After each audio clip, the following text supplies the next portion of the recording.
Streamlining in role-playing games is a contentious topic that's always raised a few eyebrows. And personally, I've always leaned towards enjoying more complex systems even in the presence of underdeveloped or poorly balanced options. On some level, the fact that there are more variables to manipulate in Morrowind than there are in Skyrim makes the game more interesting to me.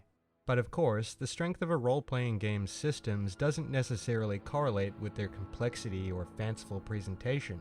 Rather with the degree of meaningful expression that those systems allow. Case in point, Bastard Bonds, a combat-focused RPG where the combat is based on incredibly simple foundations. It's a tile-based combat system where you can move and make a contextual action toward other units. You can attack, defend, use magic if no enemy is within melee range, and that's about it. No long lists of skills, no spellcasting resources, no terrain. And with enemy AI so simplistic that enemies generally just move into range and attack the first target. Of course, the game does have one resource other than HP and items. Instead of taking a regular action, you can instead take a risky variant of that action, which builds risk but allows you to keep acting in that round rather than having to wait until the next one. Heightened risk increases the chance that a reckless action will make you fumble though, which immediately pushes you to the next round in a temporary state of vulnerability. Risk might seem underwhelming, but its true brilliance is in how this one system models many facets of tactical turn-based combat. Maximizing the economy of your actions is the core goal of practically any turn-based game, and actions with disparate opportunity costs and rewards are key to making this goal into an interesting challenge. Melee attackers might have to move into range, but moving away from a melee attacker may allow them to make a free attack against that target. Magic use might present unique utility or damage, but it might incur a lengthy cast time. Perhaps a game will also let you manipulate the action economy by stunning an enemy or delaying their actions. Risk models all of this potential depth in a very elegant fashion. Certain actions incur more or less risk. Moving near enemies increases risk, and you can focus enemies with certain kinds of attacks to make them fumble. The role-playing or progression systems in Bastard Bonds are also based on similarly simple foundations. Rather than having a skill tree or some other convoluted yet visually impressive contrivance, leveling up simply affords you a point to increase a skill. And increasing any given skill also benefits that skill's entire row and column to a certain extent, while unique passives are granted at increasingly spaced out milestones. The worst thing a progression system can do is take a lot of the player's time for uninteresting decisions, and Bastard Bonds' progression is at a very good spot on the time and interesting decisions axes.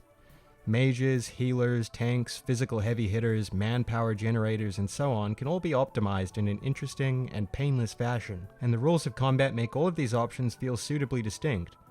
If there is one area where the system fails though, it's in the calculation of a unit's manpower. Manpower determines your ability to expand your party and your access to various NPCs, and each unit has a certain value for manpower. For some reason though, the manpower formula is tied to moral alignment of all things, meaning that chaotic characters get manpower based off of their second highest skill, lawful characters get manpower based off of their highest labor-related skill, and neutral characters get manpower based off of the square of this... Okay, do you see the problem? Anyways, Bastard Bonds' systems are surprisingly compelling for how simple they are. This is a tactics game where enemies nearly always attack the closest target, but the different character archetypes, the risk system, the items, and so on still allow for plenty of interesting outcomes. For instance, consider this. At first glance, Bastard Bonds doesn't let you play the typical black mage that targets enemy weaknesses and uses different kinds of spells. A magic user's mana passive determines their elemental attack and whatever buffs or debuffs they can inflict, so it's not like you can choose spells or anything, right? But then you realize that the game's inventory system actually lets you pick up, drop items, and swap around a character's equipment on their turn, allowing you to make use of more spells, armor, and weapons than you'd otherwise be able to, albeit at the suitable opportunity cost of scarce inventory slots. Combine these small tactical discoveries with the genuinely noteworthy impact of some late-game abilities and items, and Bastard Bonds' systems alone are easily able to sustain dozens of hours of gameplay. Even outside of combat, Bastard Bonds' unique, simple approaches to game systems simply work well. Rather than having complex loot tables and a series of inane crafting checklists, Bastard Bonds simply provides more and more copies of basic weapons. As any two non-ultimate weapons can be fused together to create an upgraded version of that weapon, Bastard Bonds easily achieves a fairly straightforward gear progression that is intuitive, rewarding to players who pay attention to where certain weapons can be obtained, and satisfying. Particularly with elements such as the skill challenges, this game has an intuitive, board game-like simplicity that you very rarely see in role-playing games. Of course, the offloading of design work to simple systems does have haphazard results sometimes. Rather than balance individual encounters around the player's expected level, Bastard Bonds makes use of a simplistic level scaling system. This may have allowed for a much more open progression through the map than would have otherwise been possible, but I'm not sure this system is much better than even the most haphazard manually chosen map levels. As enemies abide by the same skill and passive ability progression as players, simply adjusting their level to match the players seems like the elegant solution. This system ends up being very unsatisfying, however, as it only has two potentially extreme configurations. Either the level of new areas can be determined by your leader's level or your party's average level. The latter option is the default formula, and it has the unfortunate side effect of making the game's leveling slow down as you accrue more party members. If your characters aren't providing much manpower, increasing it can take more time than you'd reasonably expect, and you can get stuck in a rut where progression is less satisfying and the challenge has faded. The former option, however, has the opposite effect, speeding up leveling to such an insane degree that anyone apart from my leader would level up multiple times at the end of even trivial maps. Ideally, a more nuanced formula somewhere between these two extremes could have been implemented, but leveling up too quickly isn't really much of a problem intrinsically. Enemy scaling has undesirable consequences due to high-level passive abilities, though. Reach a high enough level and every guard-oriented enemy will gain temporary invulnerability upon being damaged enough. And every fight-oriented enemy will gain a special trick not available to players: the ability to jettison a random piece of equipment if they hit you. I don't think there's anything wrong with these mechanics per se. Enemy disarms can be frustrating and they even glitch out sometimes, but the concept incentivizes further movement as well as certain skill investments.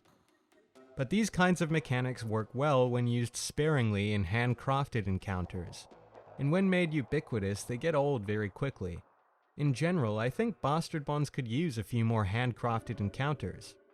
While the game's systems are able to facilitate a huge breadth of content effectively, even the most well-designed combat system stands to benefit from the implementation of a few gimmicks.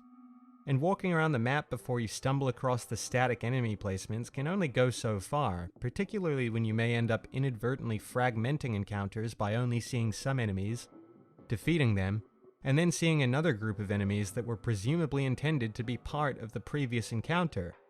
Still, even Bastard Bonds' flawed enemy detection and encounter system is surprisingly effective, and it's an effective, low-maintenance alternative to the scripted or random encounters that the game might have had otherwise.